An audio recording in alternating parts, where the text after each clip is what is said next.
Olá pessoal, tudo bem? Eu sou o Dr. Leonardo Higashi, endocrinologista e nutrólogo da Clínica Higashi, e hoje nós vamos falar sobre emagrecimento. Então vem comigo.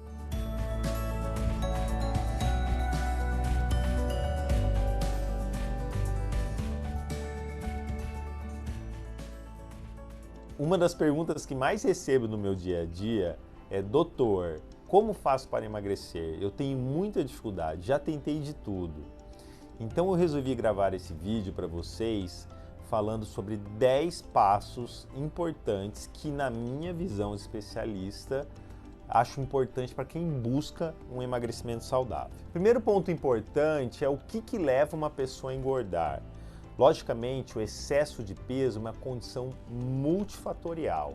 Eu já mostrei esse slide inúmeras vezes em palestras minhas e vídeos, mostrando que existe sim uma tendência genética de excesso de peso associado a inúmeros fatores que fazem a pessoa engordar, como falta de exercício, alimentação inadequada, distúrbio dos hormônios, existem fatores psicológicos, de flora intestinal e até mesmo de medicamentos.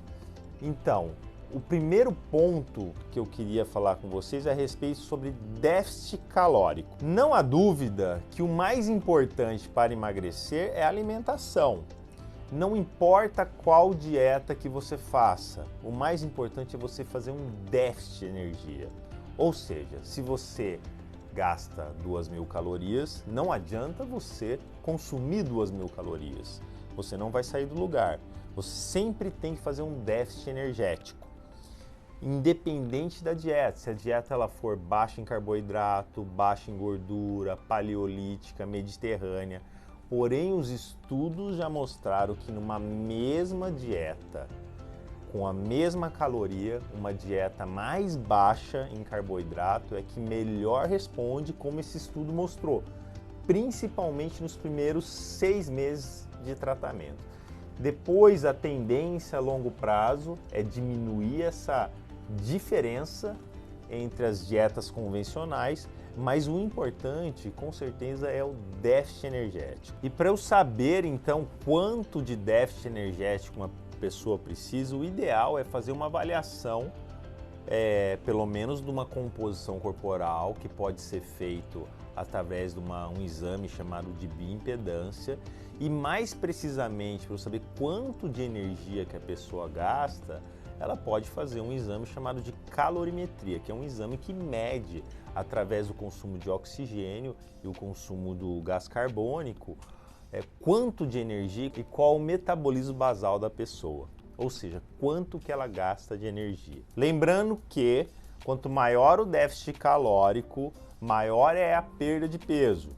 Porém, também, quanto maior o déficit calórico, maior é a chance, a possibilidade de você também perder massa muscular, o que também acaba tendo uma influência no seu metabolismo. Então, o ideal é você fazer uma avaliação precisa e saber se você é uma pessoa que tem bastante músculo ou pouco músculo, assim podendo determinar o quanto de déficit calórico essa pessoa precisa para ter resultados, então, melhores e duradouros. Falando em déficit calórico, um dos grandes vilões com certeza são as bebidas alcoólicas, o que acaba impedindo que você tenha esse déficit de maneira significativa. Então, tomar cuidado com bebidas alcoólicas. Por exemplo, uma cerveja tem quase 150 calorias. Se você toma 3 cervejas, você tomou 500 calorias somente em cerveja. Isso acaba dificultando muito o seu emagrecimento. Segundo ponto importante é a prática regular de atividade física. Não há dúvidas que o exercício é importante para a saúde e para o emagrecimento.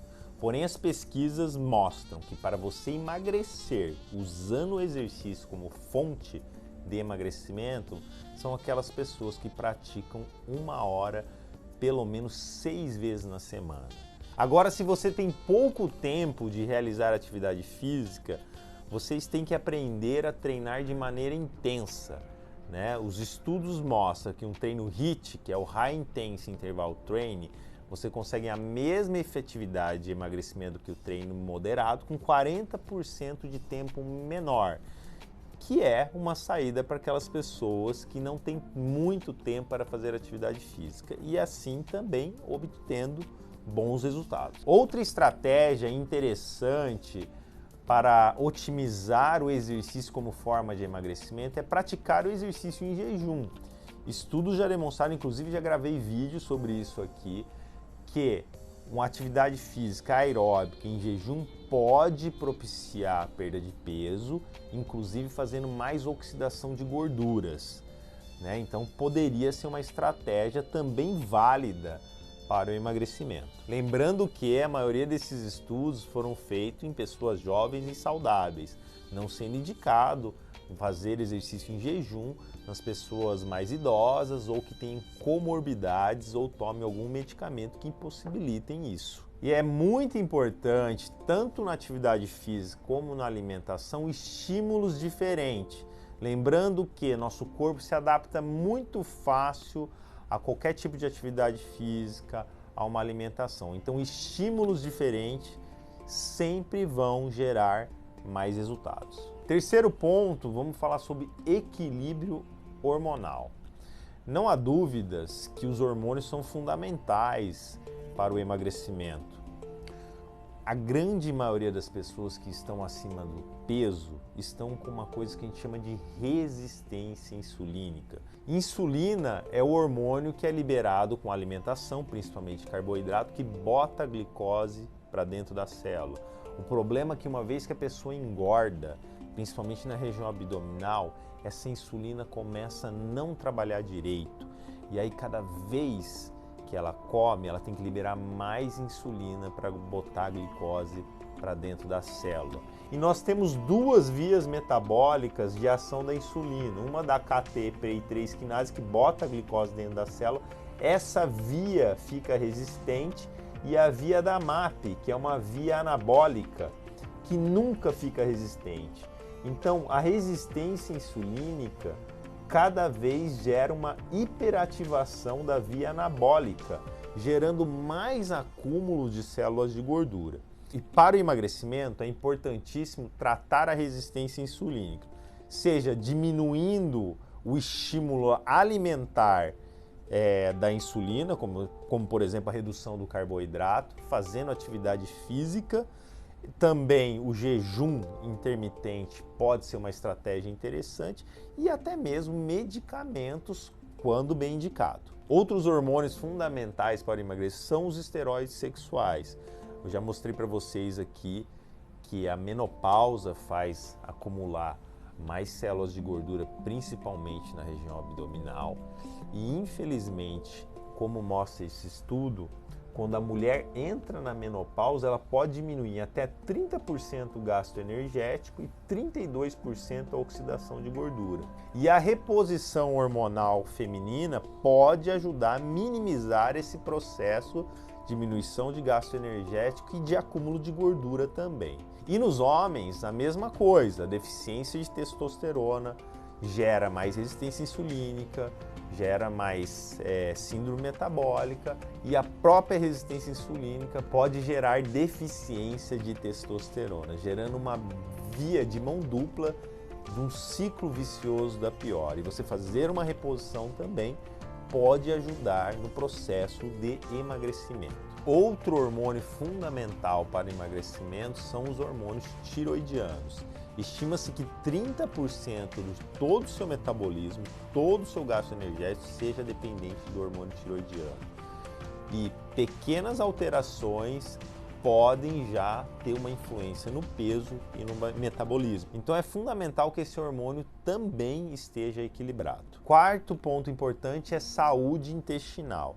Já há alguns anos, estudos demonstram que a flora intestinal, a saúde intestinal está envolvida com o aumento de peso. O que acontece quando você tem um intestino que não está saudável? Você tem um aumento da permeabilidade intestinal e absorção de coisas indesejáveis, como por exemplo LPS, e isso vai gerar uma inflamação, resistência insulínica e maior acúmulo de célula de gordura, e também uma desregulação do apetite e da saciedade. Então, cuidar da saúde intestinal é fundamental para o emagrecimento.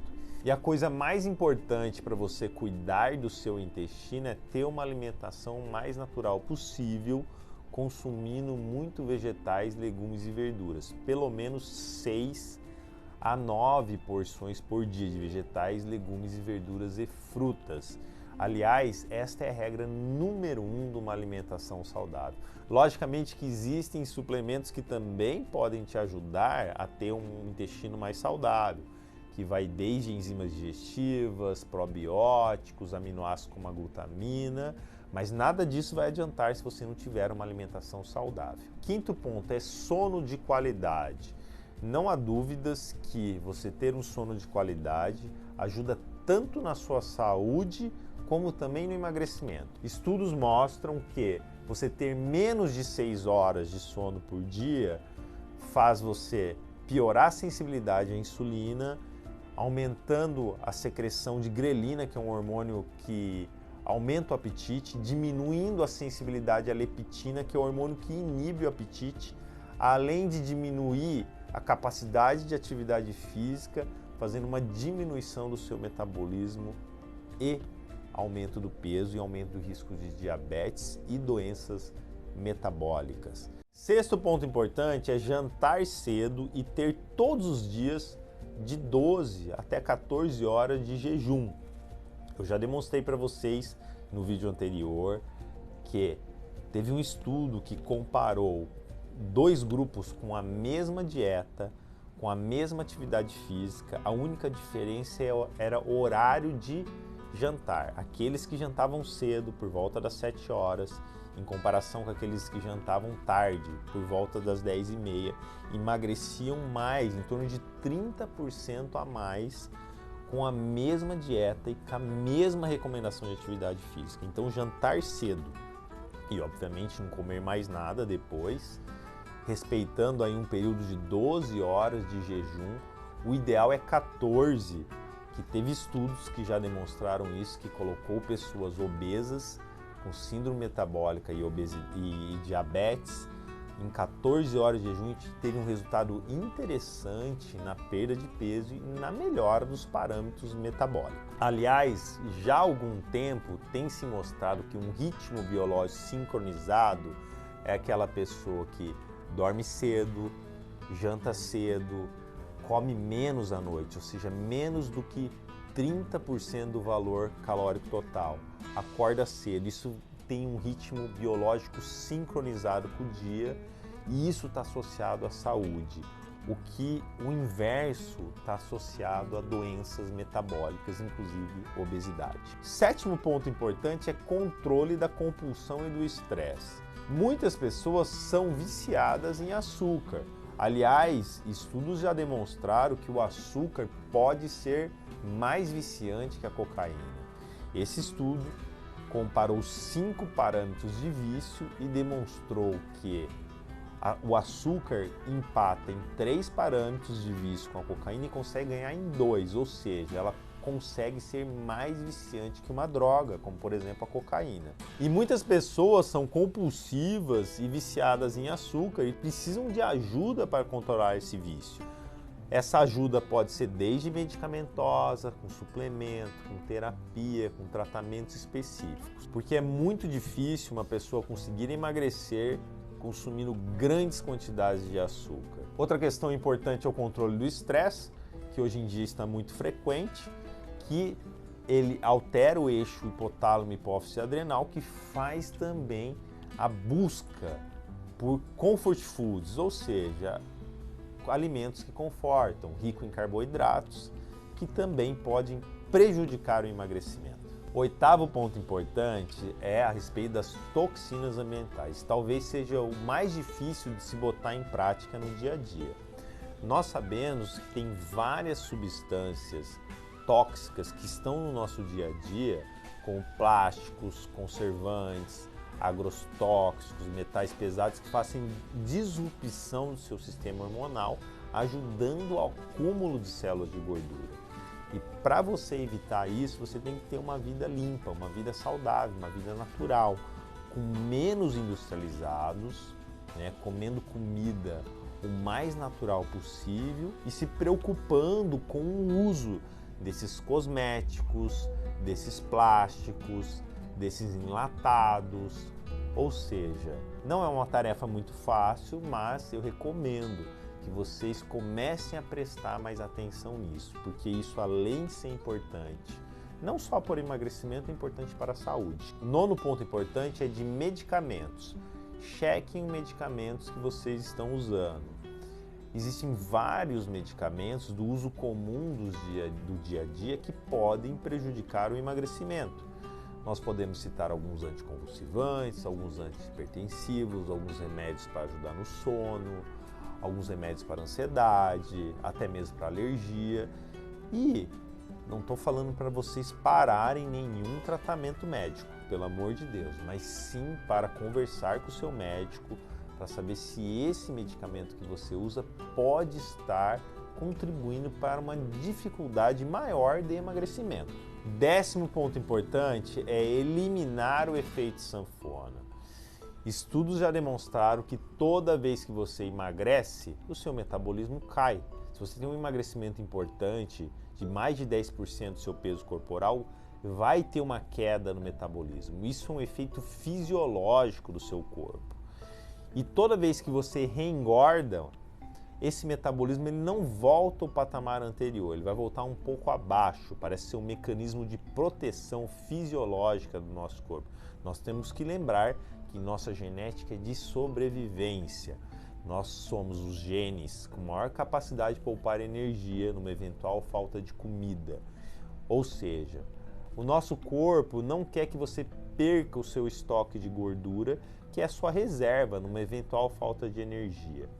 Então, se você vive no efeito sanfona, cada vez mais vai ficar mais difícil para você emagrecer, porque toda vez que você emagrece e volta a engordar, o seu metabolismo vai ficar pior. Então, daqui para frente, tente o máximo possível manter o peso. Mas estudos demonstram que essas alterações metabólicas que fazem você gastar menos energia, ou seja, baixando o seu metabolismo para engordar, e também essas alterações para você aumentar o consumo de energia, o que acontece quando você emagrece, vão persistir por em torno de 2 anos. Ou seja, depois desse período, se você conseguir manter o seu peso perdido por 2 anos, você vai ter mais facilidade para se manter no peso. Então é isso, pessoal. Os 10 passos que eu acho importante para você ter um emagrecimento saudável e sustentável é 1. Déficit calórico, independente da dieta que você fizer. 2. Atividade física, no mínimo 1 hora, 6 vezes na semana. 3. Cuide dos seus hormônios, né? Equilíbrio hormonal é fundamental. 4. Cuide do seu intestino comendo pelo menos 6 a 9 porções de vegetais, legumes e verduras. 5. Sono de qualidade. Ter pelo menos 7 horas de sono todos os dias e durante a noite. 6. O jantar cedo. Jantar cedo e tentar manter de 12 a 14 horas de jejum todos os dias. 7. Controle da compulsão alimentar e do estresse. 8. Tenha uma vida mais limpa, livre das toxinas, o mais natural possível, evitando os industrializados, enlatados, empacotados. 9. Cheque os medicamentos que pode ser que tenha algum que te prejudica. 10. Acabe de vez com o efeito sanfona, senão cada vez vai ficar mais difícil para o emagrecimento. Até a próxima e muito obrigado.